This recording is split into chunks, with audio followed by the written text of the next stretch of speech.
मेरे प्यारे बच्चों, आज हम आपको बताने जा रहे हैं रेशनल नंबर के बारे में। क्लास 8 के बच्चों को हम पढ़ाने जा रहे हैं।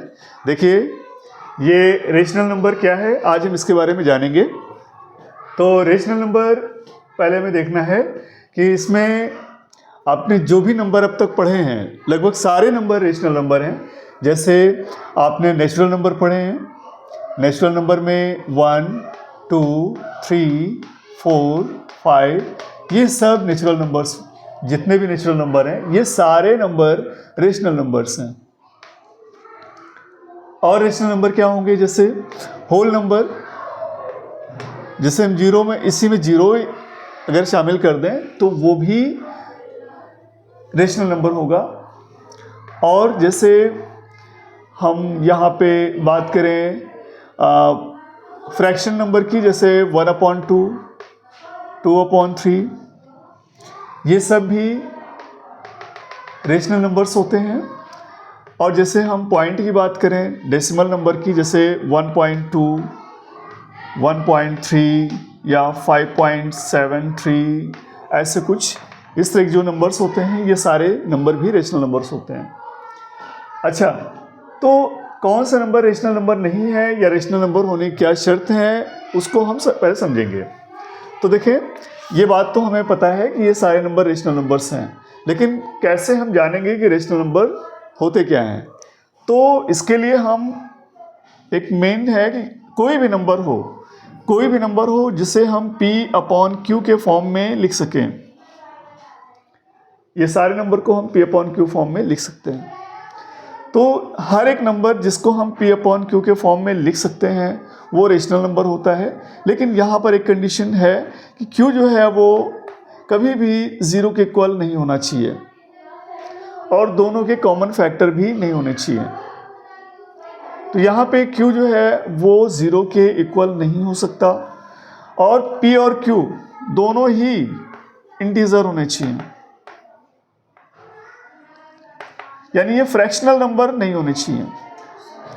P/Q फॉर्म में अगर हम इसको सॉल्व करें, सॉल्व करने पर इनका जो है ना तो कोई कॉमन फैक्टर होना चाहिए, यानी कॉमन फैक्टर्स नहीं होने चाहिए, कॉमन फैक्टर्स नहीं होने चाहिए एक्सेप्ट 1 के सिवा। 1 इनका तो हर एक नंबर का कॉमन फैक्टर 1 होता ही है, हर एक नंबर का कॉमन फैक्टर 1 होता है, लेकिन 1 के सिवा कोई भी अदर कॉमन फैक्टर इनका नहीं होना चाहिए। और साथ साथ ये दोनों ही इंटीजर होने चाहिए और Q जो है वो 0 के इक्वल नहीं होना चाहिए। तो ये कंडीशन है यहाँ पे। तो यहाँ पर ये सारे नंबर रेशनल नंबर हैं। कैसे? जैसे हम 1 है, 2 है, 3 है, मान लो हम 1 की बात करते हैं कि 1 रेशनल है कि नहीं है। तो देखें, 1 जो है 1 को हम 1/1 लिख सकते हैं कि नहीं लिख सकते? बिल्कुल, ऑफ कोर्स लिख सकते हैं। जैसे 2 है तो 2 को भी हम लिख सकते हैं 2/1, इसे हम इक्वल कह सकते हैं 2/1। 3 है तो 3 को क्या लिखेंगे? 3/1 लिख सकते हैं। इवन 0 है तो 0 को भी हम लिख सकते हैं 0/1, ठीक है। जैसे 1/2, 3/2 ये तो है ही है इस फॉर्म में, जैसे 1/2 है या 2/3 है, ये सब तो है ही है P/Q के फॉर्म में। तो ये जो है इसको हम आसानी से समझ सकते हैं कि ये सब रेशनल नंबर्स हैं। अगर हम इनकी बात करें 1.2 या 1.3, जैसे 1.2 है तो क्या ये रेशनल नंबर है? तो बिल्कुल है, क्योंकि 1/2 को हमने अपॉन 1 लिख दिया। लेकिन अब यहाँ पे एक बात ये आती है कि हमने 1/2 को 1.2/1 लिख दिया, लेकिन ऊपर तो इंटीजर नहीं है। लेकिन हम इसे सॉल्व करें तो हम ये भी तो कह सकते हैं कि 1/2 का पॉइंट हटा के नीचे 0 लगा दें, यानी 12/10। और देखें, अभी इसके कॉमन फैक्टर्स हैं, जैसे 2 इसके कॉमन फैक्टर्स हैं, तो 2 6 × 12, 2 5 × 10, तो कितना हो गया 6/5। तो आपको पता है कि 1.2 जो है वो 6/5 के ही इक्वल है। 1.2 जो है 6/5 के इक्वल है। तो देखिए 1.2 जो है वो 6/5 लिख सकते हैं इसको, और ये क्या है, एक रेशनल नंबर यानी p/q के फॉर्म में है, जहाँ q 0 नहीं है, p और q दोनों यानी 6 और 5 दोनों इंटीजर हैं, और 1 के सिवा इनका कोई कॉमन फैक्टर भी नहीं है। क्लियर? अच्छा, ऐसे ही हम जितने भी नंबर्स हैं, ये इस तरह के नंबर्स, इन सब को हम लिख सकते हैं p/q के फॉर्म में। लेकिन कुछ नंबर्स ऐसे हैं जो कि रेशनल नंबर है, लेकिन ऐसा लगता है कि उनको हम p/q के फॉर्म में नहीं लिख सकते। तो जैसे मान लीजिए 1.3333 इनफाइनाइट टाइम, यानी ये बहुत बार है, इनकी गिनती नहीं है। 1.333333 बहुत बार है, ये इसकी कोई सीमा नहीं है, अनलिमिटेड टाइम है। तो इसको भी हम p/q के फॉर्म में लिख सकते हैं। अब कैसे लिख सकते हैं, ये भी जानने वाली बात है। देखें यहाँ पे, जैसे इसको हम क्या ऐसे लिख सकते हैं, 1.3333 dot dot dot up to infinite upon 1। चलो हमने लिख दिया। अब यहाँ पे प्रॉब्लम आती है कि अगर हमने पॉइंट हटाया तो क्या यहाँ पे इनफाइनाइट टाइम 0 0 0 0 0 0 इनफाइनाइट टाइम लगाएंगे? पॉसिबल ही नहीं है। तो फिर क्या फिर इसको हम p/q के फॉर्म में नहीं लिख सकते? लिख सकते हैं बेटा, बिल्कुल लिख सकते हैं। इसके भी मेथड हैं, इसको भी हम ऐसा ही लिख सकते हैं। कैसे लिख सकते हैं? इसमें सबसे मेन वजह ये है कि इसमें जो नंबर रिपीट हो रहा है, ये हमें पता है कि इसके बाद भी 3 आएगा, उसके बाद भी 3 आएगा, उसके बाद भी 3 आएगा। हमें ये पता है कि इसके बाद आने वाले नंबर कौन से होंगे। इसका एक पैटर्न यहाँ पे सिलेक्ट हो रहा। जैसे यहाँ पे देखें 1.333, तो इसको हम p/q के फॉर्म में भी लिख सकते हैं। कैसे? जैसे हमने मान लीजिए इसको हमने x कह दिया, 1.3333 ऐसे dot dot dot up to infinite. और अगर हम इसमें, क्योंकि एक ही डिजिट बार बार रिपीट हो रही है, और 10 से मल्टीप्लाई कर दें तो क्या होगा? देखिए 10 से मल्टीप्लाई करने पर क्या होगा, अगर हम बोथ साइड 10 से मल्टीप्लाई करते हैं तो ये पॉइंट एक डिजिट इधर खिसक आएगा, तो अब ये हो जाएगा 13.3333 dot dot dot up to infinite. अच्छा, अब यहाँ पे कुछ बच्चे सोच रहे होंगे कि यहाँ पे 4 टाइम 3 था, पॉइंट इधर चला गया तो 3 टाइम 3 बचना चाहिए। तो ऐसा नहीं है, क्योंकि यह इनफाइनाइट टाइम है, मतलब सीमा नहीं है 3 को लिखने की, बहुत बार 3 हैं। तो हम यहाँ पे पॉइंट अगर हम खिसका लें, एक पॉइंट डिजिट उधर ले जाएं, तो 3 कम नहीं होंगे, 3 उतने ही रहेंगे, क्योंकि इनफाइनाइट टाइम 3 हैं, तो 3 भी उतने ही रहेंगे। तो हम यहाँ पे 4 टाइम 3 ले सकते हैं। तो अब यहाँ पे क्या करेंगे, इसमें से हम इसको माइनस कर देंगे। किसको माइनस कर दें? x इक्वल 1.3333 को अगर हम माइनस कर दें तो क्या होगा? देखिए यहाँ पे इनफाइनाइट टाइम 3 है पॉइंट के आफ्टर, और सब में से 3 ही माइनस होंगे तो वो 0 आ जाएगा। और इधर क्या होगा, 13 में से 1 माइनस होंगे, कितना आएगा? 12 आएगा। और इधर 10x में से x माइनस होंगे, 9x आएगा। और ये पॉइंट के बाद 0 की कोई वैल्यू नहीं है, तो x इक्वल क्या हो जाएगा? 12/9। तो देखिए 3 3s are 9, 3 4s are 12, यानी हो गया 4/3। और x की वैल्यू क्या थी? x था 1.3333, यानी हम 1.3333 dot dot dot dot up to infinite को हम लिख सकते हैं 4/3। अब देखिए ये भी p/q के ही फॉर्म में है ना, p/q के फॉर्म में। तो और यहाँ पे दोनों ही इंटीजर भी हैं और दोनों का कोई कॉमन फैक्टर नहीं है। और इसको अगर हम 3 से 4 को डिवाइड करेंगे तो यही आएगा भी, 1.33 ही आएगा। करके देख लें। देखिए देखिए देखिए बेटा, देखिए बिल्कुल 3 से अगर हम 4 को डिवाइड करते हैं तो क्या होता है? 3 1s are 3, 4 में से 3 माइनस करिए, 1 आया, पॉइंट लगाया, 0 बढ़ाया। 3 3s are 9, 9 माइनस करिए, कितना आएगा? 10 में से 9 माइनस होंगे, 1 आएगा, पॉइंट लगाया, फिर 0 लगा दिया। 3 3s are 9, फिर कितना आया? 1 आया, पॉइंट लगाया, 0 लगाया, 3 3s are 9। तो देख रहे हैं, ऐसे ये कभी ख़त्म ही नहीं होगा, और इनफाइनाइट टाइम 3 आएगा। तो इसका मतलब ये है कि 1.333 को हम 4/3 के फॉर्म में लिख सकते हैं। अब यहाँ पे बातें और बताते हैं आपको।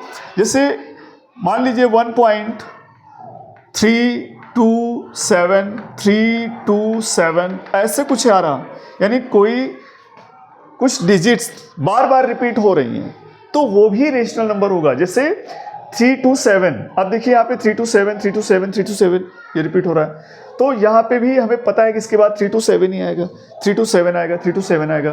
तो ये भी बेटा रेशनल नंबर है, क्योंकि हमें इसमें पता है कि इसके बाद कौन सा नंबर आएगा। और ऐसे नंबर को हम शॉर्ट फॉर्म में भी लिखते हैं, जैसे 1.327 ऐसे लिख दिया और ऊपर बार बना दें। इसी को हम ऐसे भी लिख सकते हैं, और या फिर इसको हम ऐसे भी लिखते हैं 1.327 है, 327 हम यहाँ पे डॉट लगा दें, यहाँ पे डॉट लगा दें, ऐसे भी हम लिख सकते हैं। तो ये इस तरह के नंबर जिसमें एक कुछ डिजिट्स बार बार रिपीट होती हैं और वो इनफाइनाइट तक जाती हैं, तो ऐसे नंबर भी रेशनल नंबर ही होते हैं। ठीक है बेटा, तो इन नंबर को हम रेशनल नंबर्स कहते हैं। लेकिन इनके बाद कुछ नंबर्स ऐसे होते हैं जो इस चीज़ को फॉलो नहीं करते, उसमें हम फिर उसको हम रेशनल नहीं लिख पाते, क्योंकि उसे हम P/Q के फॉर्म में नहीं लिख पाते हैं। ठीक है ना, तो उसके बारे में भी हम आपको बता रहे हैं। देखिए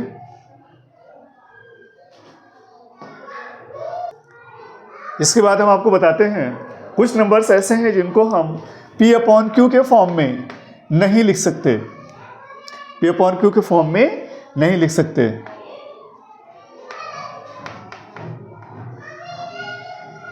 P और Q both are integers, ये दोनों इंटीजर्स होते हैं, Q 0 के इक्वल नहीं होता है। P/Q ये रेशनल नंबर होता है। P/Q के फॉर्म में जो भी नंबर लिखे हों वहाँ P और Q दोनों इंटीजर होने चाहिए, दोनों कोई कॉमन फैक्टर नहीं होना चाहिए, दोनों को प्राइम होने चाहिए, और साथ साथ Q 0 के इक्वल नहीं होना चाहिए। तो ऐसा है तो वो हमारा रेशनल नंबर होगा। लेकिन कुछ नंबर हमने भी बताया कि जैसे पॉइंट के बाद जो नंबर अगर बार बार रिपीट हो रहा है, एक ही नंबर या कई डिजिट बार बार रिपीट हो रहे हैं, इनफाइनाइट तक जाते हैं, तो ऐसे नंबर भी रेशनल नंबर होते हैं, क्योंकि उनको हम इस तरह शो कर सकते हैं।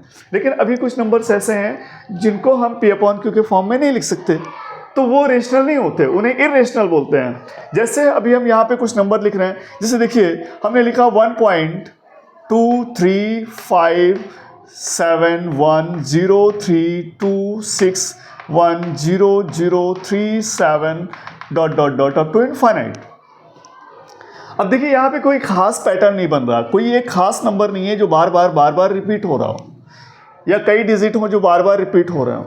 तो ऐसे नंबर को हम P/Q के फॉर्म में नहीं लिख पाएंगे, क्योंकि इसको हम अगर किसी नंबर से मल्टीप्लाई करके, जैसे हमने अभी 1.33 को हमने सॉल्व किया था, उस तरह से हम चाहे कि इनको सॉल्व कर लें, तो इसे हम उस तरह से भी सॉल्व नहीं कर सकते। इसे हम अपॉन करके P/Q फॉर्म में हम नहीं लिख सकते। ऐसा लिख लिया हमने, लेकिन ऊपर हमें इंटीजर नहीं मिल रहा है, इंटीजर मिल ही नहीं सकता, क्योंकि इनफाइनाइट तक गया है, और हम नीचे कितने ज़ीरो लगाएं, इनफाइनाइट ज़ीरो नहीं बना सकते, और ना ही हम उस मेथड से या किसी मेथड से इसको हम P/Q फॉर्म में, जहाँ पे दोनों इंटीजर हो, ऐसा लिख सकें। तो ऐसे नंबर्स जहाँ पे हमें पॉइंट के बाद इनफाइनाइट तक जाता है, ठीक है, जिसे कहते हैं नॉन टर्मिनेटिंग और नॉन रिकरिंग। नॉन टर्मिनेटिंग तो यहाँ पे ना कोई नंबर रिपीट हो रहा है, ना ही ये नंबर कहीं पे जाके स्टॉप हो रहा है। ये दोनों बातें हैं, एक ही डिजिट या एक से कई ज़्यादा डिजिट बार बार रिपीट हो रहे हो, ऐसा भी नहीं हो रहा है, और ना ही ये कहीं पे जाके स्टॉप हो रहा हो, ऐसा भी नहीं है। तो ऐसे नंबर को हम कहते हैं इरेशनल नंबर। ठीक है, ना ये टर्मिनेट हो रहा है, कहीं पे टर्मिनेट नहीं हो रहा, नॉन टर्मिनेटिंग है, और ना ही ये जो है कहीं पे ये जो है बार बार एक नंबर रिपीट हो रहा हो, एक या दो या तीन डिजिट बार बार रिपीट हो रहा हो, ऐसा भी नहीं है। इसलिए इस नंबर को हम P/Q फॉर्म में हम नहीं लिख सकते, और इसे हम ऐसे ही लिखना पड़ता है, मजबूरी होती है, और ये नंबर को कहते हैं इरेशनल नंबर। और इसके लिए कुछ देखा गया है कि जैसे जो नंबर जिनका स्क्वायर रूट नहीं निकलता, जैसे 2 है, 2 का स्क्वायर रूट पूरा परफेक्ट नहीं निकलेगा, इसको हम सॉल्व करेंगे तो 1 पॉइंट समथिंग करके आएगा, और ये भी इसी तरह के नंबर्स आएंगे, इसी तरह नंबर आएगा, बार बार रिपीट होने वाले नंबर नहीं होंगे, और कभी ख़त्म भी नहीं होगा। तो ऐसे नंबर जो होते हैं, जैसे √2 है, √3 है, √4 सपोज करिए, √4 की बात करें तो √4 का बेटा 2 होता है, और 2 को हम 2/1 लिख सकते हैं, इसलिए बेटा ये ये रेशनल है, इरेशनल नहीं है। लेकिन ये इरेशनल है, ये इरेशनल है। ऐसे ही √5, √6, √7, √8 और √9 अगर बात की जाए तो √9 बेटा √9 का होता है 3, और 3 को हम लिख सकते हैं 3/1। इसका मतलब जो परफेक्ट स्क्वायर नंबर है उनका स्क्वायर रूट लिया जाए तो वो इरेशनल नहीं होंगे, वो रेशनल नंबर ही होंगे। ठीक है, और जो परफेक्ट स्क्वायर नंबर नहीं है उनका अगर स्क्वायर रूट लिया जाता है तो वो इरेशनल नंबर में ही आते हैं। ठीक है, ऐसे ही कुछ और नंबर्स हैं जो जिनके लिए सिंबल बनाया गया, जैसे पाई है। पाई भी हमारा इरेशनल नंबर में आता है, रेशनल नहीं है, इरेशनल है। ये नंबर्स जो है हमारे इरेशनल नंबर्स हैं, ये ध्यान रखें आप, ये इरेशनल नंबर्स हैं।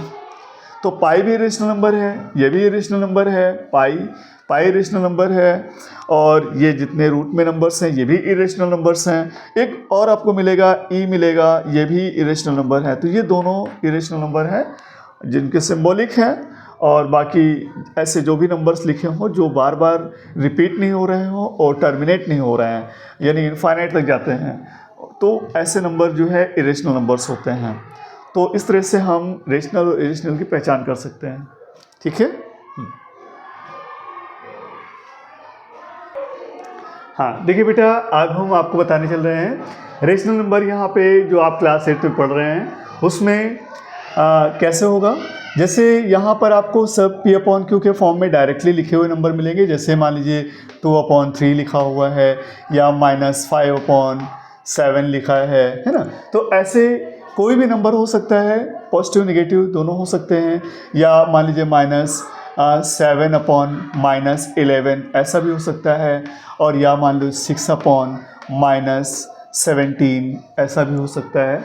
तो इस तरह से हमारे नंबर देखने में कई तरह से हो सकते हैं। न्यूमरेटर डिनोमिनेटर दोनों पॉजिटिव हो ऐसा भी हो सकता है, numerator positive numerator negative denominator positive ऐसा भी हो सकता है, न्यूमरेटर डिनोमिनेटर दोनों नेगेटिव हैं, या न्यूमरेटर पॉजिटिव है डिनोमिनेटर नेगेटिव है, कोई भी हो सकता है। तो हम यहाँ पर रेशनल नंबर, हम इसी तरह के रेशनल नंबर के बारे में यहाँ पे स्टडी करेंगे। ठीक है, तो अब यहाँ पे हम पहचान करेंगे कि वो नंबर पॉजिटिव रेशनल नंबर है या नेगेटिव रेशनल नंबर है, ये हम जानेंगे। तो बेटा पॉजिटिव रेशनल नंबर, पहले समझे पॉजिटिव रेशनल नंबर क्या होता है। पॉजिटिव रेशनल नंबर आप समझ लें पहले, पॉजिटिव रेशनल नंबर। तो पॉजिटिव रेशनल नंबर बेटा बहुत ध्यान देना, बहुत सिंपल है, कुछ भी नहीं है।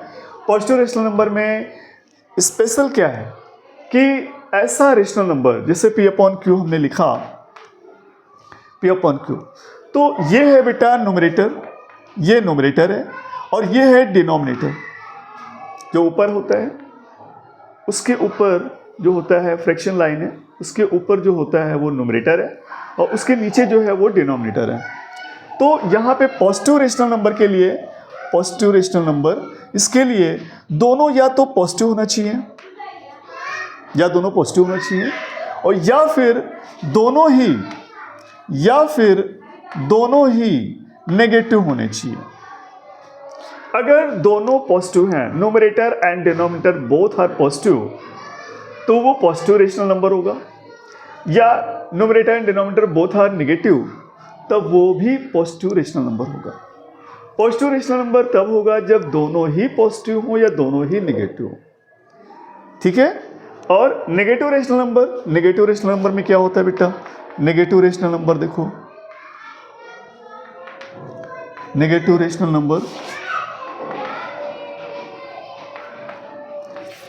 नेगेटिव रेशनल नंबर में या तो P और Q दोनों में एक पॉजिटिव होगा, एक नेगेटिव होगा, या न्यूमरेटर पॉजिटिव डिनोमिनेटर नेगेटिव, और या फिर न्यूमरेटर नेगेटिव डिनोमिनेटर पॉजिटिव। ठीक है, दोनों में एक पॉजिटिव होगा और एक नेगेटिव होगा। न्यूमरेटर और डिनोमिनेटर में अगर न्यूमरेटर पॉजिटिव है डिनोमिनेटर नेगेटिव है, तब वो जो है नेगेटिव रेशनल नंबर होगा। और अगर न्यूमरेटर पॉजिटिव है डिनोमिनेटर नेगेटिव है, न्यूमरेटर नेगेटिव है डिनोमिनेटर पॉजिटिव है, तब भी वो नेगेटिव रेशनल नंबर होगा। और अगर दोनों पॉजिटिव हैं तब वो पॉजिटिव रेशनल नंबर होगा। अगर दोनों नेगेटिव हैं तो वो पॉजिटिव रेशनल नंबर होगा। पॉजिटिव रेशनल नंबर होने के लिए दोनों का ही दोनों का ही पॉजिटिव होना जरूरी है या दोनों का ही निगेटिव होना जरूरी है। Numerator and denominator both are positive in positive rational number, both are negative in positive rational number. लेकिन नेगेटिव रेशनल नंबर में या न्यूमरेटर पॉजिटिव होगा या डिनोमिनेटर पॉजिटिव, मतलब एक नेगेटिव होना जरूरी है, एक पॉजिटिव होगा तो दूसरा नेगेटिव होगा। ठीक है, इस तरह से हम पहचान कर लेंगे कि पॉजिटिव नेगेटिव। अच्छा, इसमें एक बात और बता दें, न्यूमरेटर पॉजिटिव है, वो सॉरी नेगेटिव है, न्यूमरेटर नेगेटिव है। ठीक है, तो ये जो है और नेगेटिव रेशनल नंबर है, तो ये एक इसका स्टैंडर्ड फॉर्म होता है कि ऊपर हम नेगेटिव रखें। ठीक है, अच्छा इनको हम क्या करते हैं, जैसे मान लीजिए हमें इसको देखना है कि पॉजिटिव है कि नहीं है, तो हम क्या कर लेते हैं, इसमें ऊपर नीचे -1 से मल्टीप्लाई कर लेते हैं। तो जब ऊपर नीचे -1 से मल्टीप्लाई करते हैं तो क्या होता है, माइनस माइनस प्लस, P1 ज़ा P upon minus minus plus Q1 ज़ा Q। देखिए इस तरह से। लेकिन इनमें क्या होता है, अगर इनमें हम ऐसा करें तो ऐसा, इसमें देखिए plus P upon minus Q। अगर हम इसमें दोनों -1 का मल्टीप्लाई करें तो क्या होगा, देखिए प्लस माइनस माइनस P1 ज़ा P upon minus minus plus Q1 ज़ा Q। देखिए सेकेंड फॉर्म में आ गया, आया तो वही, चाहे वो नेगेटिव डिनोमिनेटर हो चाहे नेगेटिव न्यूमरेटर हो, दोनों ही कंडीशन में नेगेटिव रेशनल नंबर ही होगा। ठीक है, लेकिन थोड़ा सा ये स्टैंडर्ड फॉर्म में आ जाता है। अच्छा, अब अगली बात है यहाँ कंपैरिजन करने की, कि हम कंपैरिजन करेंगे कि वो नंबर रेशनल नंबर कौन बड़ा है कौन छोटा है, या इक्वल है या इक्विवेलेंट है, ये बातें हम यहाँ पे देखेंगे। सपोज करिए हमने यहाँ पे ले लिया, सपोज करिए 3/5 और हमने ले लिया 5/7। अब इसको हमें देखना है कि ये इक्वल तो नहीं है, इक्वल तो नहीं है ना, क्योंकि दोनों ही अपने लोवेस्ट फॉर्म में हैं। इसमें कोई भी इनका कॉमन फैक्टर नहीं है, इनका भी कोई कॉमन फैक्टर नहीं है, दोनों कोप्राइम कोप्राइम। अब यहाँ पर हमें जानना है कि इसमें ग्रेटर कौन है। ग्रेटर जानने का बेटा सबसे अच्छा तरीका हम आपको बता दें, इसके डिनोमिनेटर से इसके न्यूमरेटर को मल्टीप्लाई कर दो। 7 3s are 21 और 5 को इसके डिनोमिनेटर को इसके न्यूमरेटर से मल्टीप्लाई कर दो। 5 5s are 25। ठीक है, अब देखो बेटा कौन ग्रेटर है, 21 या 25? 25 ग्रेटर है, तो बेटा 3/5 और 5/7 में ये ग्रेटर हो गया। इधर वाला नंबर ग्रेटर है तो इधर वाला फ्रैक्शन ग्रेटर होगा, इधर वाला फ्रैक्शन, इधर वाला नंबर स्मॉलर है, लेस है, तो इधर वाला फ्रैक्शन भी लेस होगा। ठीक है, अच्छा ऐसे ही अगर हमें मान लीजिए इसमें एक नेगेटिव पॉजिटिव वाली बात आ जाए, सपोज करिए -3/7 कर दिया, सपोज करिए एक हमने ले लिया, और एक ले लिया हमने 5/-8। ठीक, तो इसमें अब क्या होगा बेटा, थोड़ा यहाँ ठहरना होगा आपको, क्योंकि आप -8 से -3 को मल्टीप्लाई नहीं करेंगे, क्योंकि यहाँ पे अभी ये स्टैंडर्ड फॉर्म में नहीं है। अभी हमने यहाँ स्टैंडर्ड फॉर्म की बात की थी कि माइनस हमारा ऊपर होना चाहिए, नहीं न्यूमरेटर नेगेटिव होना चाहिए। अगर नेगेटिव की बात आए तो हमारा न्यूमरेटर नेगेटिव होना चाहिए। तो इसके लिए हम क्या करते हैं बेटा, पहले हाँ अभी बताया था, इसके लिए क्या करते हैं कि हम -1 से नीचे और -1 से ऊपर मल्टीप्लाई कर लेते हैं। ठीक है, तो इससे क्या होगा, देखो बेटा ये हो गया -3/7 और इधर हो गया माइनस से मल्टीप्लाई करिए बेटा, माइनस प्लस माइनस हो गया, 5 1 ज़ा 5 अपॉन माइनस माइनस प्लस हो गया, और 8 1 ज़ा 8 ऐसे हो गया। प्लस लिखें ना लिखें कोई फर्क नहीं पड़ता। तो अब क्या करेंगे बेटा, फिर से वही काम करना है, इसको इससे मल्टीप्लाई करना है, इसको इससे मल्टीप्लाई करना है, करके देखिए क्या आएगा, -8 3s are 24 और इधर देखिए -7 5s are 35। अब देखिए -24 और -35 दोनों में ग्रेटर कौन होगा, तो पहले बेटा माइनस को मानो नहीं है, इग्नोर कर दो। अब देखिए कौन ग्रेटर है, ग्रेटर बेटा 35 है, 24 लेस है। लेकिन जब माइनस लग जाता है तो ये मामला उल्टा हो जाता है। क्योंकि पॉजिटिव के लिए जो बात थी नेगेटिव के लिए उसी का उल्टा हो जाएगा। तो ये था 35 और ये 24। अगर हम माइनस को इग्नोर कर लें, माइनस को हम मानते नहीं है, तो 35 ग्रेटर है, 24 लेस है। लेकिन जैसे ही माइनस लगा देते हैं बेटा, वैसे ही मामला उल्टा हो जाता है। जो ग्रेटर था वो लेस हो जाएगा और जो लेस था वो ग्रेटर हो जाएगा, क्योंकि हमने साइन भी तो उलट दिया। तो ये क्या होगा, ये ग्रेटर होगा। तब यहाँ पे देखें, ये जो -3/7 है वो ग्रेटर हो जाएगा, -5/8 लेस होगा। क्लियर? हाँ बेटा, ठीक है, समझ में आ गया? हाँ, ओके। हाँ तो बच्चे देखो बेटा कैसे होगा ये, इसको हम कंपेयर करेंगे और वही मेथड से करेंगे जो क्रॉस मल्टीप्लाई किया था, उसी मेथड से हम इसको कंपेयर करके देखेंगे। जैसे हमारा ये फर्स्ट क्वेश्चन है, हमने यहाँ पे लिखा -5/14 एंड -3/17। तो बेटा देखो यहाँ पे हम क्या करते हैं, -5 में किसका मल्टीप्लाई करेंगे, -5 में 17 का मल्टीप्लाई करेंगे, ठीक है। और इधर देखेंगे तो इधर क्या होगा, -3 में किसका मल्टीप्लाई होगा, 14 का मल्टीप्लाई होगा। और अब हम देखेंगे कौन सा किस तरफ का नंबर ग्रेटर आता है, कौन सा लेस आता है।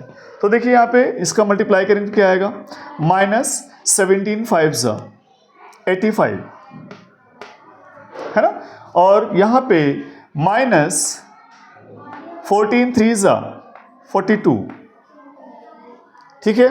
अब देखिए यहाँ पे अगर हम माइनस साइन को इग्नोर कर दें, तो ग्रेटर नंबर कौन सा है, 85 ग्रेटर है, 42 लेस है, बड़ा 85 है, 42 छोटा है। तो अगर हम माइनस लगाते हैं तो ये मामला उल्टा हो जाता है, क्या, जो बड़ा था वो छोटा हो जाता है, जो छोटा था वो बड़ा हो जाता है। तो ये छोटा था तो ये क्या हो जाएगा बेटा, ये बड़ा हो जाएगा। इसका मतलब ये हुआ कि ये -5/14 और -3/17 में -3/17 ग्रेटर है, ठीक है। ऐसे ही हम सेकेंड वाले को भी सॉल्व करके देखेंगे। फर्स्ट था, सेकेंड को देखते हैं करके। इसी तरह से आप चेक कर सकते हैं, 9/-11 एंड -13/10 क्या होगा। देखिए इसमें भाई ये स्टैंडर्ड फॉर्म में नहीं है, तो इसको पहले क्या करना पड़ेगा, स्टैंडर्ड फॉर्म में लाना पड़ेगा। स्टैंडर्ड फॉर्म में लाने का तरीका हम बता चुके हैं, 9/-11 है, -1 से ऊपर -1 से नीचे मल्टीप्लाई कर लेंगे, करिए तो क्या आएगा, -9 प्लस 11 1 11, ये प्लस है बेटा यहाँ पे, एंड इधर क्या है -13/10, ठीक है।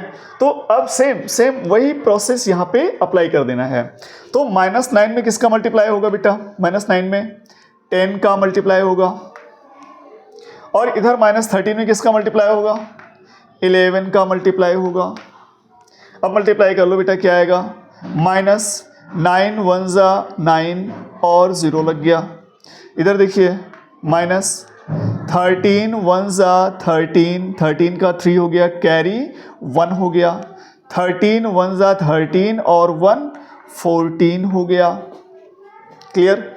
अब देखिए दोनों में कौन बड़ा दिख रहा है, 143 बड़ा दिख रहा है। अगर हम माइनस साइन को इग्नोर कर लें तो 143 बड़ा, 90 छोटा। लेकिन जैसे ही माइनस लगाते हैं ये मामला फिर से उलट जाता है। तो कौन बड़ा दिख रहा है, बड़ा ये दिख रहा है, लेकिन जब माइनस आता है तो ये छोटा हो जाता है, यानी 90 बड़ा होगा और ये छोटा हो जाएगा। क्लियर? तो यहाँ पर बेटा इसका मतलब ये हुआ सीधा सा कि -9/11 ग्रेटर है -13/10 से।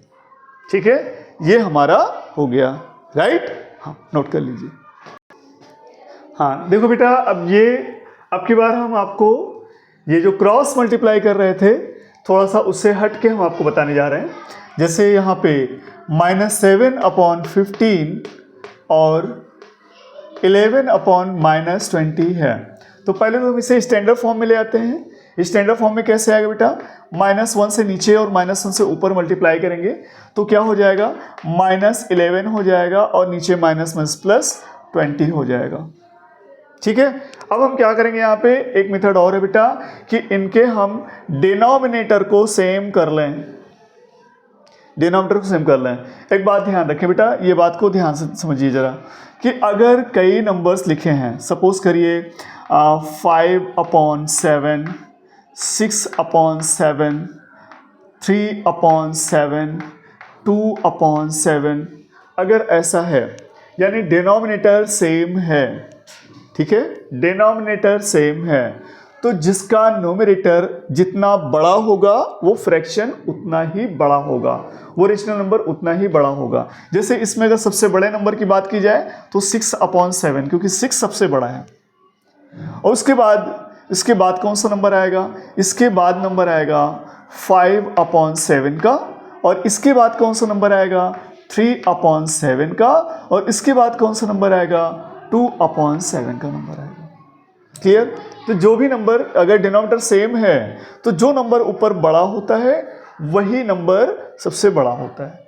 और ऐसा भी हो सकता है कि नोमिनेटर सेम हो और डिनोमिनेटर डिफरेंट हो। मान लो यहाँ 3 है, 5/2 है, 5/4 है, 5/6 है, 5/7 है, ऐसे है। तो बेटा इस कंडीशन में जिसका डिनोमिनेटर सबसे छोटा होगा वो फ्रैक्शन सबसे बड़ा होगा। जैसे यहां पर देखें, जब नोमिनेटर सेम होता है तो डिनोमिनेटर में जो सबसे छोटा होगा वो फ्रैक्शन सबसे बड़ा होगा। तो यहां पे देखें 2 सबसे छोटा है, इन सब में सबसे छोटा 2 है, तो इसका मतलब 5/2 सबसे ग्रेटर है। इससे छोटा कौन होगा, 3 वाला होगा, यानी 5/3 इससे छोटा है। इससे छोटा कौन सा होगा, 4 वाला होगा, यानी 5/4 इससे छोटा है। इससे छोटा कौन सा होगा, 6 वाला होगा, 5/6 इससे छोटा है, और 5/7 सबसे छोटा है। तो बेटा इस तरह से अगर डिनोमिनेटर सेम हो तो हम जिसका न्यूमरेटर सबसे बड़ा होगा वो फ्रैक्शन सबसे बड़ा होगा, हम कंपेयर कर लेते हैं। और अगर न्यूमरेटर सेम है तो जिसका डिनोमिनेटर छोटा होगा वो फ्रैक्शन बड़ा होगा, उल्टा हो जाएगा। तो यही थ्योरी को हम यहाँ पे अप्लाई करेंगे। तो हम क्या करेंगे, यहाँ पे हम डिनोमिनेटर को सेम करके चेक करेंगे कि कौन सा फ्रैक्शन बड़ा है कौन सा छोटा है। हम न्यूमरेटर को भी सेम करके कर सकते हैं, इस तरह से चेक कर सकते हैं, लेकिन यहाँ पे हम अभी डिनोमिनेटर को सेम करके इस मेथड से हम चेक करेंगे कि कौन सा फ्रैक्शन ग्रेटर है कौन सा फ्रैक्शन लेसर है। तो पहले देखेंगे 15 और 20, इसको सेम करने के लिए हमें सबसे पहले जरूरत पड़ेगी बेटा 15 और 20 के एलसीएम की जरूरत पड़ेगी। क्या जरूरत पड़ेगी, एलसीएम की। तो एलसीएम बेटा कैसे लेते हैं, एलसीएम देखो ऐसे कर लेते हैं, कॉमा लगा के लिखते हैं, और यहाँ पर देखें कि दोनों किससे डिवाइड होंगे, ऐसे नंबर लेते हैं जिससे दोनों डिवाइड हो जाएं। तो देखिए दोनों डिवाइड होते हैं 5 से, 5 3s 5 4s। अब 1 के सिवा क्या कोई ऐसा नंबर है जिससे दोनों डिवाइड हो जाए, नहीं है, बिल्कुल नहीं है। तो क्या करेंगे, अब हम इन नंबर को मल्टीप्लाई कर लेंगे, वही हमारा एलसीएम होगा, यानी 5 × 3 × 4 कितना आएगा बेटा, 4 3s 12, 12 5s 60, यानी इन दोनों का एलसीएम कितना हो गया बेटा 60 हो गया। कितना हो गया 60। अब इसको हम क्या करेंगे, जैसे -7/15 है, तो बेटा इसको डिनोमिनेटर को हमें 60 बनाना है, तो 15 से 60 को डिवाइड कर लो। 15 से 60 को डिवाइड करो, कितने टाइम जाएगा 15 के टेबल में, 15 4s, तो 4 से हम ऊपर 4 से नीचे मल्टीप्लाई कर लेंगे। चलो भाई मल्टीप्लाई किया तो कितना आ गया, ऊपर कितना आ गया -7 4s 28, राइट, और नीचे 15 4s 60। क्लियर है। ऐसे ही -11/20 को भी हम चेंज करेंगे, माइनस एंड करके -11/20। तो देखो बेटा इसको किससे मल्टीप्लाई करेंगे, तो 20 से हम 60 को डिवाइड कर लेते हैं, 0 0 कट गया, 2 3s, तो 3 से जाएगा। चलो भाई मल्टीप्लाई करो, तो -11 3s 33/23s 60। अब यहाँ देखो बेटा ध्यान से देखो कि माइनस नाउ अब देखो बेटा -28/60 एंड -33/60, डिनोमिनेटर सेम है। अब हमें ऊपर के नंबर को देखना है बेटा, -28 और -33। इनमें देखो 33 बड़ा दिख रहा है, लेकिन माइनस होने की वजह से ये छोटा होगा, तो नंबर कौन सा बड़ा होगा? -28 बड़ा होगा। अब -28 बड़ा होगा तो इसका मतलब है कि ये देखो यहाँ पे ध्यान दीजिए, -28/60 ये ग्रेटर होगा और -33/60 ये लेस होगा। और इसको अगर हम सॉल्व करके देखें तो वही नंबर आ जाएगा, -7/15 इज ग्रेटर देन 11/-20। ये आपका ऐसे आंसर हो जाएगा। क्लियर हुआ? ऐसे ही आपको इसे सॉल्व करना है अपने आप से, डू योरसेल्फ, राइट? हाँ देखो बेटा, अब हम आपको बताने चल रहे हैं standard form of a rational number, यानी एक रेशनल नंबर का स्टैंडर्ड फॉर्म क्या होता है ये हमको जानना है। तो अभी हमने बताया था कि माइनस ऊपर होना चाहिए, लेकिन माइनस के साथ साथ एक बात और होनी चाहिए, दोनों को प्राइम होने चाहिए, यानी दोनों का जो कॉमन फैक्टर है वो 1 के सिवा कोई और नंबर नहीं होना चाहिए। चलिए देखिए यहाँ पे सॉल्यूशन में फर्स्ट पार्ट है, ध्यान दे बेटा, -60/80। तो देखिए दोनों का जो कॉमन फैक्टर है यहाँ पर, अभी देखें अगर हम यहाँ पे डिवाइड करें तो एक तो 20 से दोनों डिवाइड हो रहा है, 20 से देखिए दोनों डिवाइड हो रहे हैं, तो हम इसको चाहे तो दोनों का HCF निकालें, दोनों का कॉमन फैक्टर निकालें और उस कॉमन फैक्टर से दोनों को डिवाइड कर दें, या फिर आप डायरेक्टली भी कर सकते हो। 0 0 हमने कैंसिल कर दिया और कितना आ गया, -6/8 आ गया। और फिर देखिए 2 से दोनों डिवाइड हो जाएंगे, 2 3 ज़ा 6, 2 4 ज़ा 8 और कितना आ गया, -3/4। ये आपका स्टैंडर्ड फॉर्म हो गया, क्योंकि अब इसका कोई कॉमन फैक्टर नहीं है और इसका माइनस भी ऊपर है। ये आपका आंसर हो गया, ठीक है। ऐसे ही सेकेंड वाला देखिए, सेकेंड क्या है, 225/500। देखिए बेटा यहाँ पे अगर आपको 25 की टेबल आती है तो 25 से डिवाइड करिए, अदरवाइज 5 की टेबल आती है 5 से डिवाइड करिए। जिसे 5 से डिवाइड करते हैं तो क्या होगा, देखिए 225/500 है, 5 से 5 4 ज़ा 20, 5 4 ज़ा 20, 20 कट गया, यहाँ 2 बचा, 2 के साइड में 5, 25, 5 5 ज़ा 25। अब 5 से 5 1 ज़ा 5 एंड 00। अब फिर देखिए 5 से फिर डिवाइड हो रहा है, 5 9 ज़ा 45, 5 2 ज़ा 10 एंड 0, यानी कितना हो गया बेटा, 9/20। क्या अब कोई कॉमन फैक्टर है दोनों का? कोई भी कॉमन फैक्टर नहीं है, इसका मतलब यही हमारा आंसर हो गया। क्लियर? ऐसे ही थर्ड पार्ट देखिए, थर्ड पार्ट क्या है, -12/30। तो देखिए बेटा -12/30 है। अब ध्यान से देखिए दोनों 6 से डिवाइड हो रहे हैं, 6 से, 6 2 ज़ा 12, 6 5 ज़ा 30, तो कितना हो गया, -2/5। ये आपका आंसर हो गया, ठीक है। ऐसे आप इसे नोट कर लेंगे। क्लियर?